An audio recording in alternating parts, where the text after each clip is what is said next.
Don't be shy, that's what we're here for. So any questions about training, about our career? And as a matter of fact, before we get started, we all competed together. But when I first came to California, Mr. Jimmy Morris, he won the Miss America in 1973, okay. And if he took his shirt off today, he'll still be able to compete with the guys today. Incredible, incredible. And, we all have the great champs here today, and I know we have some different individuals. So any questions, raise your hand, we go from there, far like diet, nutrition, training. So make yourself at home. You got a question? I'm Louis Yardell from Muscular Development Magazine. The Big Sexy. What's up, guys? I hear a lot of times, you know, people talk about the bodybuilders, the old school bodybuilders, and the way you guys used to train. And I hear a lot of talk about bodybuilders now not coming in the good condition, not coming with that kind of graininess that you guys had back in the day. What did you guys do that you know about before, that you guys trained back then that they're not doing now? Because something in bodybuilding is missing now in terms of condition that you guys had back then. That makes sense? Is that a no comment? You know, I don't know if it's anything different, but I think most of us, especially myself, and I know for a few of the other guys, we have a history of competing before we were ever known. I did probably over 100 shows in AAU before I even got the NPC. So when you have that baseline and you start with, you're going to have a lot more mature muscle. And I think now it's not just bodybuilding, I think it's all sports. Everybody, like the basketball players, they want to learn to cross over and wear all the fancy clothes before they actually get the fundamentals. So with us, I think training was a key thing in launching our physiques. And then later on, we utilized certain things to achieve our goal. But we had a baseline that we believed in where you got guys in high school or whatnot already doing what we were doing as professionals. So you don't have a baseline. I think that's a huge difference. I think also that's the reason why a lot of the competitors now look a lot older than they really should. When you look back at a lot of us, we really look like kids when we're on stage because we didn't utilize certain things at a younger age. So I think that's probably the huge difference. And I don't think it's just bodybuilding. I think it's sports overall is the reason why that's going on. Great answer. Thank you. We're done. Okay. Let's go. Yeah. Awesome. Thank you. Hey Lou, love seeing your name on the show. Why now? Why not a long time ago? Because, you know, I mean, you're a legend. You know, you're a legacy.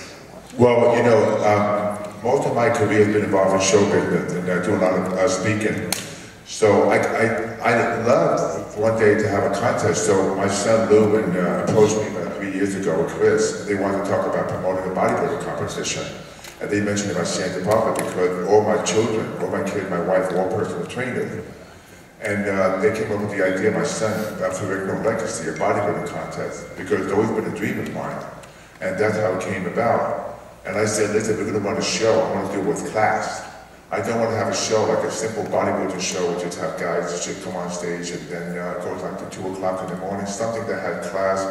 And that's why I made sure this competition that during the pre-judging or the evening show, I want everybody on the show to wear a suit and tie. I don't want shorts or sneakers because now you're talking about involving the general public. And it's also my name is so important. That my name is Ferrigno Legacy. I don't want to embarrass the bodybuilders, I want to embarrass my sport, and also have respect from the public. That's why we wanted to conduct this in a professional manner. It all started with that big guy over there, my son, Lou.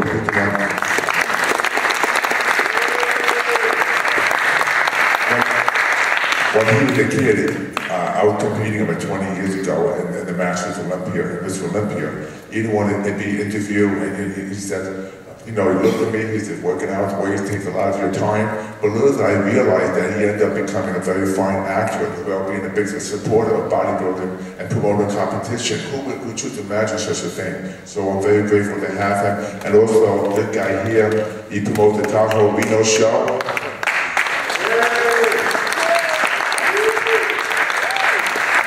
And he's an honest class promoter. I want every competitor to come here, have a good time. I don't want anything sleazy, anything slick, no bad treatment. Everything got to be done in a professional manner. Awesome. And obviously, take a look at Chris. I think he practiced what he preached, right? And, you know, when Lou Ferrigno put on a show, in my opinion, it will be a first-class show because he knows muscle. He loved bodybuilding, and I met Lou in 1974. Anybody remember that from that Jurassic period? Anyway, I think, in my opinion, I just commented on Facebook, put on my wall. I think this show eventually will be up there with the Olympia and the Arnold Classic, no doubt.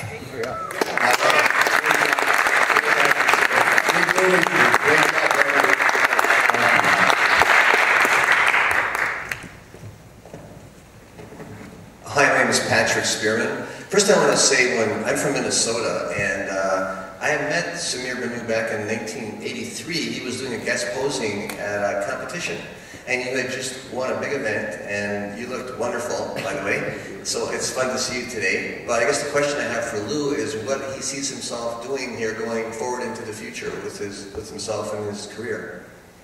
That's my question for you, Lou. What are you going to do going forward from here? What do you wish to do? Are you talking about career in this sport or my life? I guess both.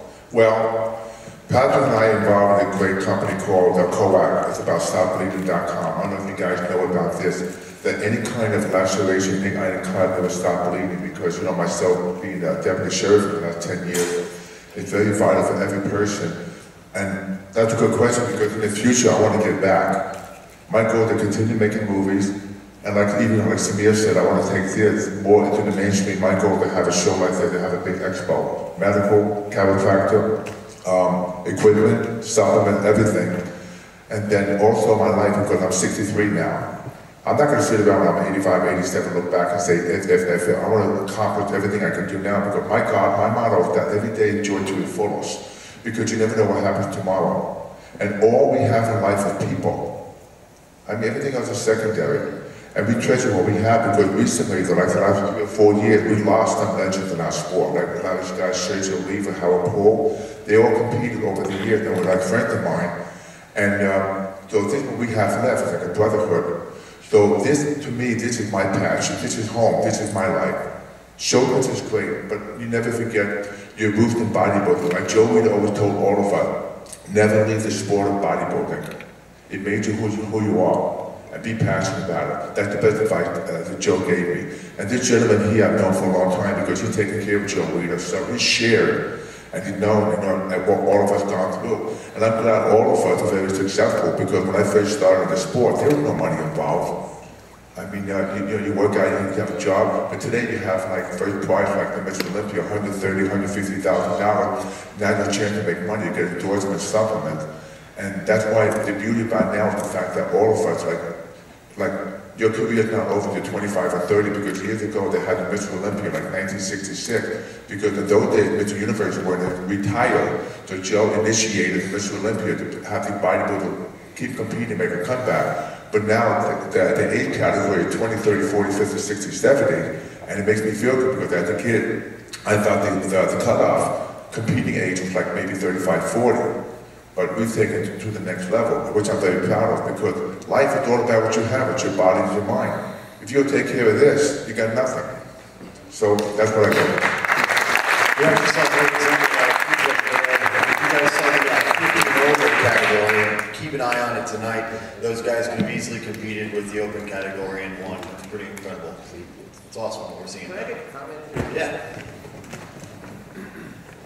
I just want to make a comment too, which is very interesting for the audience. I was involved with Lou when he had a couple different surgeries, and I actually sat in when the surgeons were doing the procedures on him. And I was standing on the side with one of the doctors, and he looked at me and he said, "Have you ever seen a human specimen in such perfect physical condition?" And then I walked into the surgical suite, and the surgeon was still outside scrubbing up, and the anesthesiologist, who was put Lou to sleep already, had him asleep, he said, "Look at the physical attributes of this human being. Look at his heart rate. Look at his blood pressure. So what you're doing here is extremely healthy. I don't think people realize the health benefits. So you just gave your age, and this goes back, what, 2 or 3 years ago, Lou, when you were going through that. But I remember looking at doctors and thinking, wow, at this age, to look at you and think that you were the prime specimen of perfect health, and your body was in such perfect condition physiologically, which you hope to have at the age of 25, and you're seeing it in a 60-year-old man. So I think there's a lot of benefits here that people overlook. So that's wonderful.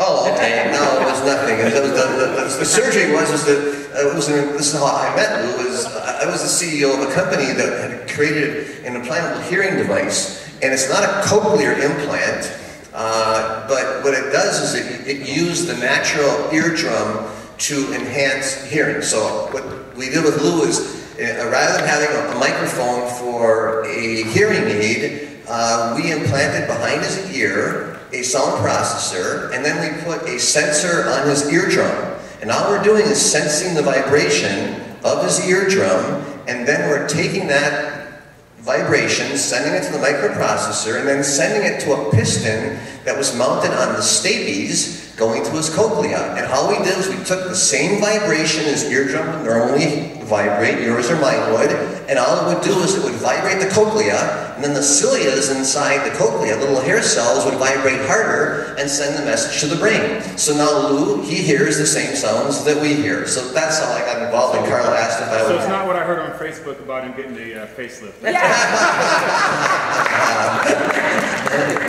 Anyway, anyone here a vegan? Because Mr. Jimmy Mao is a vegan. I just don't have any question about that, because there's a famous bodybuilder also, Bill Pearl, with a vegan. And a lot of times questions come up, can you still compete even being a vegan? Of course you can. So, have any questions about nutrition, stuff like this?